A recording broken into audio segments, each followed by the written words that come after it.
saya ditipu oleh keluarga sendiri sejumlah 1,2 M pada saat itu. Serius? Ya. Dan pada saat itu saya mengalami gangguan mental. Serius? Yes. Tidak banyak yang tahu. Silahkan, ini adalah eksklusif. Hanya di sini ya, hanya di sini ya.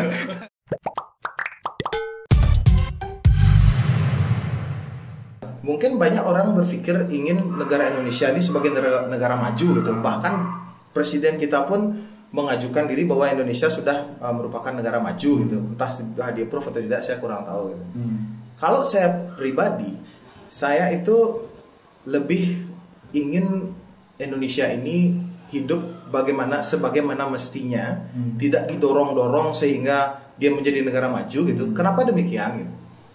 Negara berkembang, negara maju, dan negara yang belum berkembang semuanya punya surga dan neraka yang sama nih gitu. Ya, coba kita lihat sekarang di kehidupan kita. Kita pergi kemana-mana harus naik mobil. Kita kemana-mana pergi harus naik motor lah minimal gitu. Sedangkan kawan-kawan kita di timur misalnya, mereka bahagia kok dengan jalan kaki gitu. Kita di sini bahagia naik mobil, kesehatan kita terganggu loh. Ya sih. Gitu. Semua badan kita ini kurang gerak gitu. Ya. Sedangkan mereka di sana di timur, di Indonesia Timur yang kita mungkin tidak bisa sebut satu-satu, berjalan itu mereka bahagia kok dengan berjalan gitu. Kenapa kita harus naik mobil? Karena surganya mereka ya di sana, dia tidak iri juga dengan naik mobil gitu. Nah, kenapa saya bilang tadi saya punya perspektif yang berbeda untuk walaupun saya orang IT yang negara maju malah membuat saya syukur gitu ya. Kosong jalan pikirannya. Betul. Negara semakin maju, saya semakin untung seharusnya. Orang semakin mulai IT, saya semakin untung seharusnya. Tapi saya punya pemikiran yang berbeda. Maka dari itu saya juga memetik buah dari apa yang ada di sekarang ini ya seadanya saja gitu. Karena apa?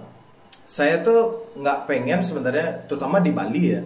Dan Bali sudah sangat parah dengan kebijakannya menurut saya yang tidak benar-benar menjaga Ibu Pertiwi. Saya tidak mention siapapun, tapi itu adalah pandangan pribadi saya.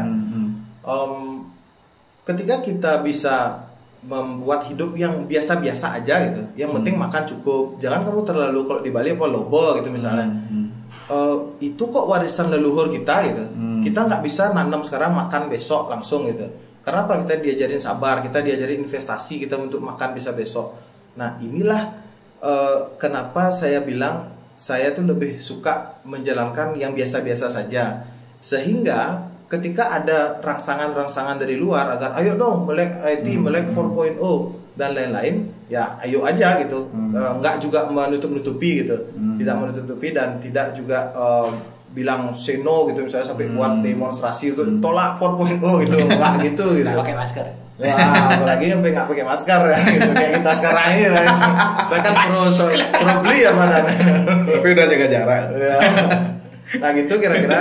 Kalau teknisnya lagi banyak sekali. Saya lebih ke konseptual aja dulu. Tapi mungkin jenuh mungkin ya.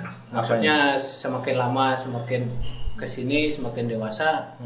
Melihat hal yang begitu-begitu aja mungkin jenuh jadinya, makanya punya perspektif yang berbeda. Ya betul. Gini sih, lebih ke idealisme pribadi sih, sama seperti kawan-kawan lain yang dia memilih tinggal di desa gitu, untuk dia menanam dan hidup dengan seadanya. Tapi gitu. apakah ini idealisme udah dari dulu apa baru karena corona ini? Kira-kira kan baru kena corona ini baru oh ya ternyata kehidupan kita bisa jadi kan banyak loh orang yang banyak hal berubah. Ya banyak yang berubah loh. Bisa buat kue kan sekarang. Bisa buat kue kan. Promosi lagi. Jam video pokoknya.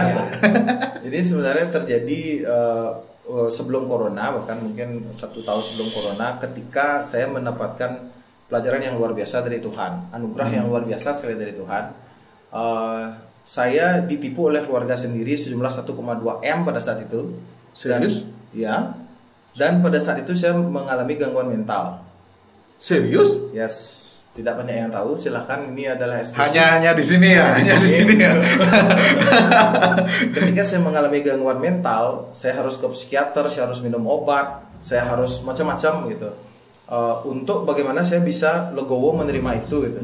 Nah, di dalam proses healing ini, penyembuhan ini, akhirnya ketemulah bahwa kata kuncinya kita semua sudah memiliki porsinya kita masing-masing gitu. Kita tuh sudah dikasih sama Tuhan kok ini. Kalau kamu mau lebih, bisa kamu berusaha lebih, tapi porsinya udah ada kok gitu. Dan tolong jaga alam ini gitu. Jangan kamu terlalu rakus, jangan, karena saya kenapa pada saat itu saya sangat rakus gitu. Saya ditawari iming-imingi proyek padahal oleh saudara sendiri nih gitu. Yang mau saya gugat nggak enak, mau saya apa nggak elok gitu. Akhirnya di jalan belakang, Pak. Ya kalau lewat jasa ini mungkin lain. Silakan yang butuh jasa dan kolektor mungkin. Aduh, akhirnya timbullah idealisme seperti itu gitu. Kita harus melayani orang, kita harus, saya berpikir sudut pandang bisnis itu sekarang beda banget sama dulu. Kalau dulu saya full kapitalis gitu, yang penting untung gitu. Kalau sekarang beda. Komunis. Nggak, lebih ke pelayanan gitu. Jadi ketika ada seseorang yang bisa kita layani dan dia mendapatkan benefit lebih banyak, itulah bisnis menurut saya gitu. Jadi bukannya kita bisa mengambil keuntungan dari dia gitu, tetapi bagaimana kita bisa melayani seseorang dan seseorang ini mendapatkan benefit yang lebih dari atas layanan kita. Itu yang saya sebut bisnis sekarang gitu. Tapi tetap ada nilai uang kan di sana. Ketika dia saya melayani dia, sama kayak kita punya asisten rumah tangga, dia bayar kita dong.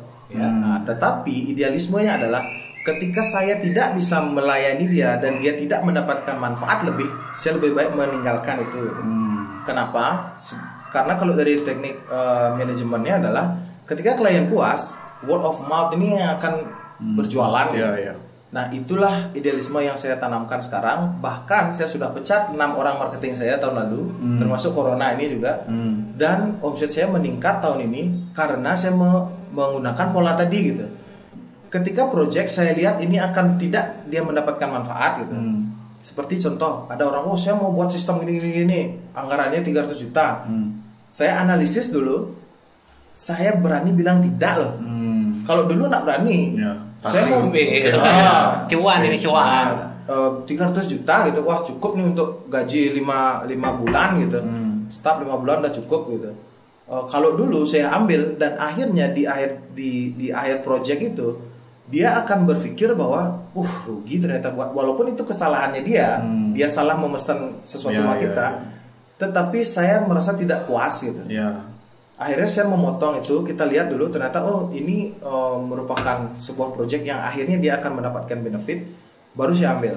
Contoh, kalau pernah dengar Kaori Bali nggak? Kaori Bali dia itu membuat sistem ke kita, sistem reseller. Ya, dia mengundang kita komunikasi dulu, dan itu pun via teman referral gitu. Komunikasi, saya lihat sistemnya, ini bagus. Kenapa bagusnya? Satu, dia membuat sistem sehingga orang bisa menjualkan produknya dia seperti MLM lah mungkin bahasa kasarnya, tetapi dia mendapatkan fee dari itu gitu, si reseller ini. Dan reseller ini tidak perlu datang ke sini ngambil barang itu sudah terini gitu sistemnya. Nah, kalau ini jalan, saya pikir akan banyak orang yang akan hidup ya, dan si Kaurinya sendiri dia mendapat benefit dari sana gitu. Saya ambil proyek itu gitu. Nah, setelah diambil proyek itu, sekarang jalan dia dan omsetnya juga lumayan bagus dari itu gitu. Nah, itu arahnya kira-kira. Idealisme tadi. Menarik nih. Jangan beda dengan apa sing nawang tuh nih cerita lo marah di ben ngorto biasa sing nyatu gini. Hanya di talk show nih dia bayar aja. Eksklusif nih. Eksklusif ya. Tadi sintanya nyado aja di. Ya karena kan itu sakit lah ya, nggak perlu kita gembor-gemborkan. Pada saat kita sudah sehat baru kita boleh bercerita hikmahnya ini gitu. Hikmahnya kita kamu bisa ceritakan kan gitu ya. Wih, klaim mantap sih. Jangan. Nama panganan sama lu suut, malu cut, malu apa.